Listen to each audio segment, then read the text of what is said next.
Hello, welcome to tSN Wargamer. I'm your host, Rob, and this video, like the last video we did, is going to be a list review, but it's a list review of the event that I am running along with my co-TO this weekend. But not only am I running it, I'm also playing in the event this weekend. So that's quite exciting. So I've got another pretty sold out Age of Sigmar event. I think we've got 20 players, 19 people on the app so far, but we're still missing a person. So 20 players playing over this weekend. Capacity is only 24, so that's pretty much sold out, which is very, very nice. Looking forward to playing myself over the course of the weekend, but we've also got a load of cool lists to look at and see what people might be playing over the course of the weekend. Don't forget, I'll also be streaming some of these games into the Discord and recording some of these games and putting them on Patreon, very much like I did from last weekend. So already got a game up from last weekend on Patreon that you can watch, like a full 3 hours of a couple of top tier players playing some very cool armies. And then we streamed them over the weekend as well to Discord over multiple tables. So you can watch like 4 different tables at once,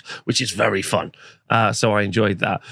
So that's going to be this weekend coming. Looking very much forward to it. It's just a classic 2,000 point 5-round event. All the latest FAQ will be in play, obviously. So let's go and have a look at the list of players that we've got here. Now, the big news from the top, off like a swanton bomb from the top rope, is 0 Nighthorn. As long as Tom, who's here, doesn't submit a Nighthorn army, then we are running ghost free. Yeah, we are absolutely, which is brilliant. It feels like the training weights that you've had on your legs for years have come off, and now we're just free. That's what we are. So none of those. What we've got is we've got Stormcast Eternals being run by Arav. So let's take a quick look at his list here. You can see he's running the Lightning Echelon. He's got Krondis, super popular because he's only 2-cast wizard. Then you've got Stormdrake Guard, Vanguard Raptors, Longstrike Crossbow, super popular because in General's Regiment, they're going to get +1 to hit, +1 to wound. They're going to shoot twice. They're dumb. It's 13 shots. It's 13 shots, 2s, rend 2, damage 2. It's so dumb. It's so strong. And then Lord Veritant, a unit of Praetors and a unit of Vanquishers. So it's all about that Krondis doing the wizards thing and the fighting thing. Double Stormdrake Guard, loads of shooting, absolutely rock solid list. That'd be really fun to play as well, especially as maybe we should. We'll talk about my list as we get there, if that makes sense. So then we've got Andy Bennett. He's running Flesh Eater Course. He's got Lord of the Manor. Oh, each time a friendly. Oh, and he's even got notes. Little cry face. He's even got little notes on his list to let us know how the list works. But he's running Flesh Eater Course. They seem super popular this weekend. So we've got the Morbid Conjuration in this list, and his battle formation is. Where does it say on this list? Somewhere it's on the list. Anyway, he's got Usharan. I feel like Usharan is an auto-include in Flesh Eater Course. You just got to take him. Maritzburg Herald, Reinforced Unit of Knights, and an Arc Regent, Morbeg Knights, the Courtier, the Cardinal, and the Crypt Guard. Now, this is looking very good for me. Every time that... Oh, it does say Lords of the Manor. Lords of the Manor somewhere. Oh, there it is. Lords of the Manor. Thank you, chat. So pretty cool, but I think you've always got to take that. Now, I'm going to be excited every time I read out a hero, and when we get to my list, I'll tell you why.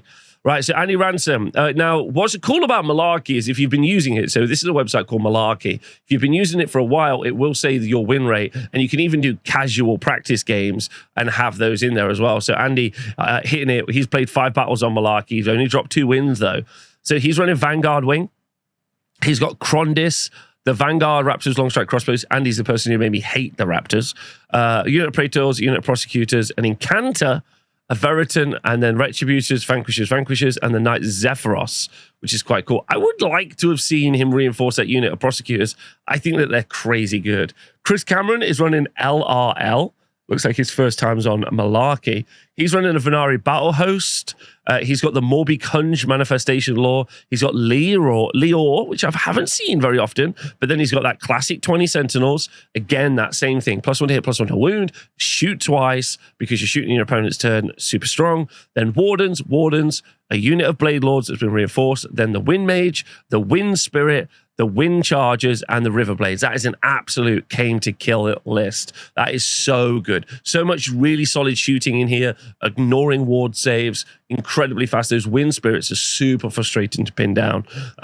They win. Like, everyone is talking about LRL, and for some reason people are hyper-focused on Dawn Riders. But if you've been following the Age of Sigmar Stats Center, you'll see that the only lists that have really made it to the top tables have been lists that have been featuring Wind Chargers. Why? Not wind chargers, sorry. Spirits of the Wind. Why? Because they're great at grabbing objectives. And guess how you win Guess how you win the game? 2 battle tactics, grab objectives. That's literally the whole point. Anyway, so Chris Cameron's come to absolutely ruin the weekend. So I'm really, really looking forward. Hopefully I get to play Chris. Looks like he's got a really solid list. Connor bringing Flesh Eater Courts. He's running Lords of the Manor as well. Ushran again, 6 Crypt Horrors, very cool.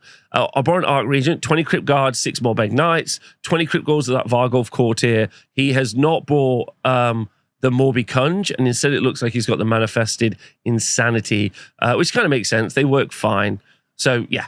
I like the Crypt Horrors, especially because you can bring so many Crypt Horrors back. Also, if you notice, he's only put the 6 Crypt Horrors in his General's Regiment because he's going to give those +1 to hit, +1 to wound, and he doesn't want to give up. The battle tactic, slay the entourage. So that's a little trick that you'll see for quite a few lists where they'll only have the 1 unit in their general's formation, so that slay the entourage is much harder for their opponent, which I think that's makes sense as well. Also, you only get +1 to hit, +1 to wound against units in the enemy general's regiment, therefore, and the general itself. Therefore, what you're doing is you're reducing how effective the other general's honor guard units are. Ed Evans is bringing Slaves to Darkness. Oh, Ed's been playing a bunch on here. Not great, but Ed, I believe in you. Kapow.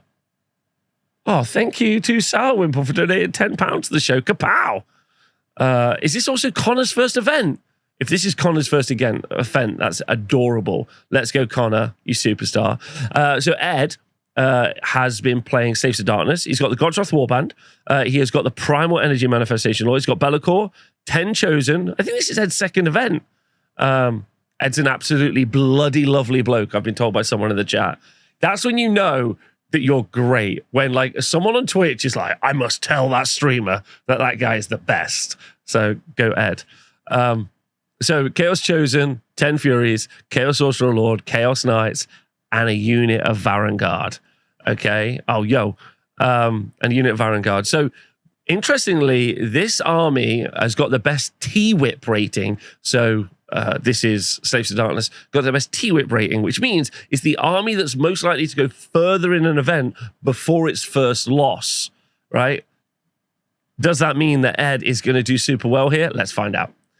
Greg, I love Greg. Greg's energy is exactly what Warhammer... Greg's got maybe the perfect Wargamer energy. He turns up, he brings several Bloodthirsters, he drinks several beers, he goes home, he does the same on a Sunday, and he says, I've had a great weekend, and then he goes home again. What a fantastic person Greg is. That's his whole energy is perfection. He has a nice time, and then he goes home. It's just he's unflappable. Anyway, what's he running? He's running Blazecorn Murder Host. Oh, he's running a Wrathicorn Bloodthirster, a Bloodthirster of Incense of Rage, a Bloodthirster of Incense of Rage, a Bloodthirster of Unfettered Fury, and a Slaughter Priest. 4 Bloodthirsters. He's going to drink some beers, and then he's going to go home. He's going to have the perfect day. Like 60% win rate already. Yeah, with that, go Greg. I believe in him. Hazel's already won a couple events in Age of Sigmar 4 at the tSN Arena. The practice events. So as this is another practice event, hopefully she remembers that, keeps it on the down low. But she's running the Trog Herd, which she borrowed off Dom from last week. So she's got the Manifestations of the Dank, and then it's Trug, Boingrot Bounders, the Gobberpalooza, Snarlfang Riders, Dankhold Trog Boss, and then 6 Rock Guts, 6 Rock Guts, and 6 Rock Guts. Okay, 18 Rock Guts with Trug. I've played this list. This list is so outrageously good.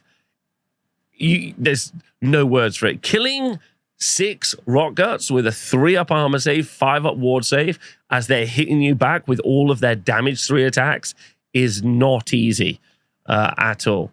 So well done, Hazel. Jake Wright's bringing Fire Slayers. Love Jake. He's a great guy. Warrior Kimbad. I think it's the first Fire Slayers I'll have seen in Age of Sigmar 4 as well. So a Rune Father, a unit of Auric Hearthguard. This is all in the Warrior Kimbad. Then he's got a Rune Master and Hearthguard Berserkers, a Rune Smiter with 10 more Hearthguard Berserkers, a unit of Reinforced Bladeguard Volkite Berserkers, and a unit of Vulcan Flame Seekers as well. Now, this is going to be very interesting, especially as we just rolled the battle plans, and those battle plans are all very centrally focused. So I think he's going to be okay grabbing a bunch of objectives here. Now the real question is he going to be able to achieve battle tactics? That's the hardest thing to do with Fire Slayers, I'd say, at the moment. But I'm really hoping he can do really well with that. James Cross is running OCR Bone Reapers. Oh, he's been playing a couple of times on here. Lovely. So he's got a 67% win rate. That's nice. It's nice that it tells you that. Oh, has he also got Callus and Toll? Did I just see that? And Callus and Toll. Nice. The Saviors of Cinderfall and the Regiments of Renown. Now, I have made a video about this already, but these things are, you know, absolutely broken tier levels of good.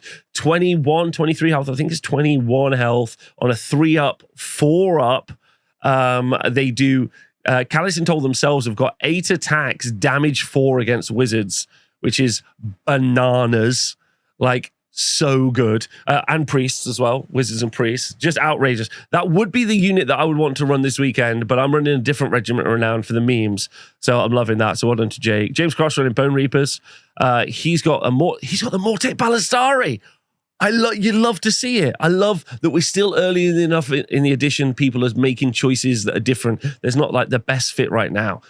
So he's got the Mortek Ballistari as his battle formation, and then he has got in his list the Primal Energy Manifestation Law, Catacross, 10 Death Riders, Arcan with some Mortis Guard, which is cool. Then a Mortek Crawler, a Mortis and Ossifector, a unit of Mortek Guard, and the Bone Tide Nexus. And he look at all the notes on his list so people know what happened with his list. This is so good. This is so good. This is super fun. Vibing on this. The Mortek Ballistari, love that. That's going to be very cool. Now, Kristoff is an absolute solid Blades of Corn player. He's also a solid human being. 11 out of 10 human being. Just wanted to point that out. But also, like, he's just a great guy. If you ever played him, he's just absolutely solid. And then never gives up. Never, ever gives up. And that's important. And he's running Blades of Corn. Now, Blades of Corn being criticized a lot on the internet right now, but I think that's a mistake, especially after I saw them played last weekend by Phil. Phil and Kristoff, I know, are good friends. So it's unsurprising that they're like pushing forward on running more Corn, especially if they're not popular. Being the fringe case different Corn list is quite exciting. Anyway, so he's got a Rumgore Ritualist, a unit of Skull Reapers, a unit of Wrathmongers, then a Bloodthirster and Infected Fury, unit of Flesh Hounds, the Slaughter Priest, unit of Blood Warriors, unit of Skull Reapers, and a unit of Wrathmongers. So that's a lot of units. Like, I think Khorne do this really well. They have some really solid multiple small units. Like 5 Skull Reapers are genuinely very scary. Blood Warriors, excellent for holding objectives. Wrathmongers are good, and he's got 2 units of those. He's got a reinforced unit of Skull Reapers for a big hit. Bloodthirster and Infected Fury for another big hit. So he's got lots of control, lots of priests. I think that's really solid. Mark George runs Seraphon. He's played a few times on here. Let's go, Mark. And he's running the Suncore Star Host. So he's got a Slan. Oh, my blades are a singing for the Slan. The Hunters haunt you with Starstone Bowlers. Now, those things are incredibly good for shutting down charges. Unit of Croxigor. Unit of Raptidon Chargers. And then Saurus Old Blood and Carnosaur. You reinforce unit of Agrodon, Saurus Guard, and Saurus Warriors. So that's pretty interesting. Those Agrodons are obviously the big hitters. The Croxigor's another big hitter, but not as fast as the Lancers. The Hunters of Haunchy, so good. I feel like you always have 2 units of Hunters of Haunchy, so we'll see how he feels about that over the weekend. But I think a unit of Hunters of Haunchy can score you 2, 3. Can score you 3. Board edges, quarters, terrain. Can score you 3 battle tactics, which is 12 victory points without moving. It's insane. Turn 1, you can just deploy them in the corners, yeah, and do like grab a piece of terrain off your enemy. Then you do board edges, and then you do 4 table quarters, and that unit hasn't moved, and it scored you 3 battle tactics. It's crazy. Then obviously they can shoot stuff and charge stuff down, but they're crazy good. The quarters one is an order battle tactic. Yeah. So it's just very fun. So then Matt Hull. Oh my God, I love Matt. Matt is all aggro all the time. Okay, Matt's such a solid person, and his list is always hilarious. Be'lakor, a unit of Furies. Oh wait, shit, he's brought Archeon.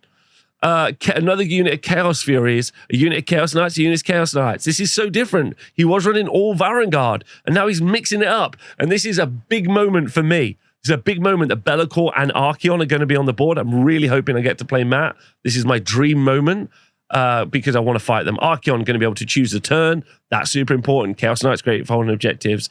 But Archeon's going to have to do so much of the work in this list and I'll be interested if Matt can do that. Oliver's running Flesh Eater Courts. He's played a couple of times on here. And he's got Lords of the Manor, Ushran. It's just auto-include. Cryptguard, Morbeg Knights. And then an Abhorrent Art Regent of Varghulf Courtier. Now, that's one of those really interesting things where now, because Oliver has brought all of his units in one regiment here, what has happened is if you're, like I was talking about earlier, if you have that one unit, if we take the other Flesh Eater Courts list, that one unit of Cryptguard is going to get +1 to hit, +1 to wound against the Morbeg Knights, the Cryptguard, and Ushran because of the seasonal rules.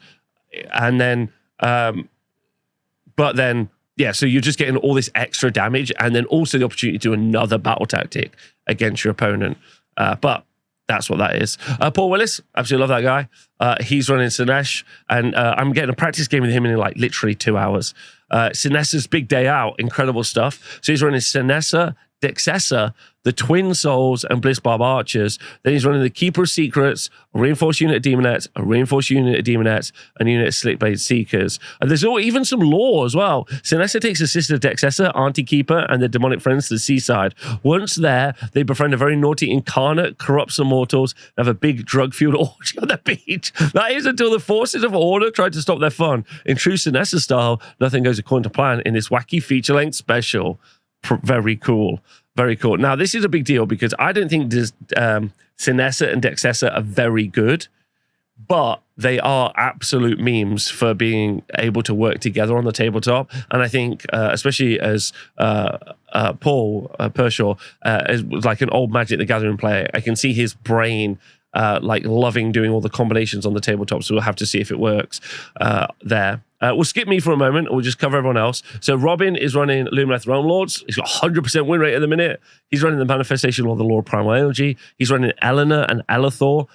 Hurricane wins Spirit of the Wind, the game winner. There's 20 Sentinels, 10 Wardens, 10 Blade Lords, then the Enlightener, 10 Wardens, 10 more Blade Lords, and the River Blades. And that's just that classic situation where everything I said about the other LRL lists, I think LRL lists are starting to settle into what is good, but there are also loads of, it's a very wide book, very, very wide book. Techlist is just as good as some of the other units, but it's a very wide book. It's got lots of strength, but ultimately right now, while you can get +1 to hit and +1 to wound on shooting attacks, it feels like things like Sentinels are just dummy good, absolutely dummy good.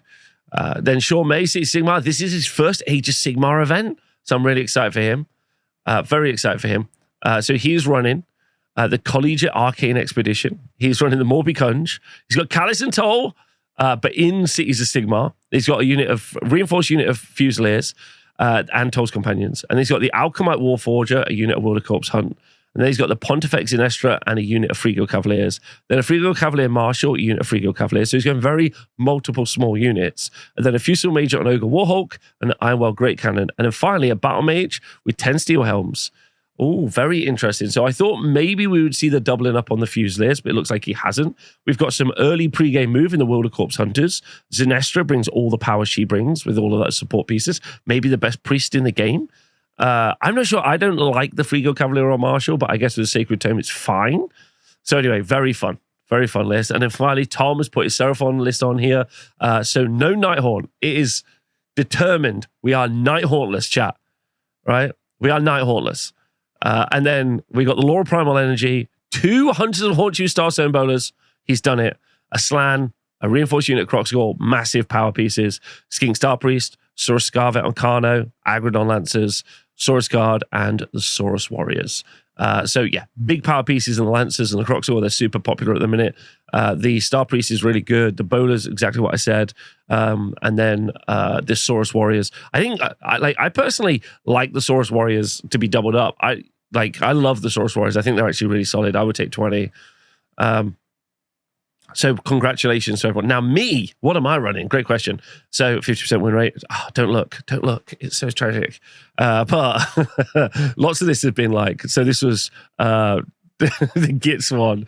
Anyway, it doesn't matter. I should stop putting my practice games on malarkey. That's what I should stop doing.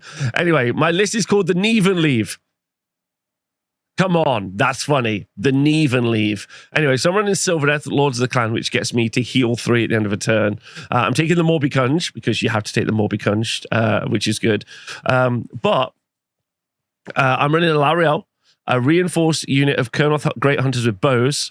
That's in my General's Regiment. So running off that idea that you're only going to be able to get a battle tactic off 2 units, like a Lariel and the Kurnoth Hunters, right? And then I got Spirit of Durthu, and then who's a spell singer, so they're a wizard, and they got Seed of Rebirth, so the first time they're killed, they might not be killed. And then 2 units of Gossamer Archers, but then the secret trick is I've spent the week painting up the Black Talons, so this is down here, the Regiment of Renown, so the Black Talons. This is 3 units in a Regiments of Renown, so Lorai, Neve Black Talon, and Neve's Companions. And so the goal this weekend, I mean, I'd love to win the event, but we'll see. I've only played 1 practice game so far. Yes, this is a Spec Op team list. I'm actually going to make a YouTube video about this next week. It might take me longer than a week, actually, because I'd like to spend a real long time making this like the first time I make one of these videos. But the goal is going to be, I'm going to record all 5 of my games, so those will be videos, so you can watch me play 5 games on Patreon. But the YouTube video I'm going to try and make in a couple of weeks, or whenever I get to it, is going to be how many heroes can I kill? Because Neve has got this special ability, which we talked about on stream. The chat decided on Tuesday I should run this instead of running all the ogres. And the idea is how many heroes can I kill? Because Neve has got 7 attacks, damage 3 against heroes. And she's got the ability to fight twice, once per battle. And she's got the ability to teleport around the board. So the concept is, like, we saw Archeons in this list this weekend. So I'm gunning for Archeon. I'm gunning for Bellicor. Potentially, although all those attacks are with crit 2 hits as well. So this is actually not a Sylvaneth list. This is actually a Stormcast assassin list. And actually, I've got a lot of bonuses there. The 6 Kurnoth Hunters with bows, they've got the ability to ignore the Lookout Sir special rule. So they can do some good shooting also into heroes as well. The Gossamer Archers are also excellent into heroes, in addition. So there's some really fun little tricky bits for killing enemy heroes. But the main trick is to try to get Neve in and see how many heroes she can kill. Maybe the Kurnoth Hunters with great bows are going to soften those units up first and then send Neve in for the killing blow, which should be very fun. So I'm running a Spec Ops Stormcast army, very much like the Black Talons cartoon, which I watched this week to kind of get me in the headspace. So hopefully that'll be really fun. Hopefully that should be really fun. I'm really looking forward to it. And I'm painting it up this weekend as well. So I'll be recording those games and they'll be up live. There'll be some videos up. And obviously next week I'll be talking about the event anyway. I always do a event recap video now as well, put it up on YouTube. So hopefully you guys enjoy that and that makes you feel like you're a part of the thing. Very much looking forward to seeing everyone on the weekend. It's going to be really fun. Yeah, and let me know what you think of the list, which is your favorite. Let me know who you're rooting for. Maybe you're rooting for me. That would be cool. And yeah, thanks for watching my video. See you soon. Bye.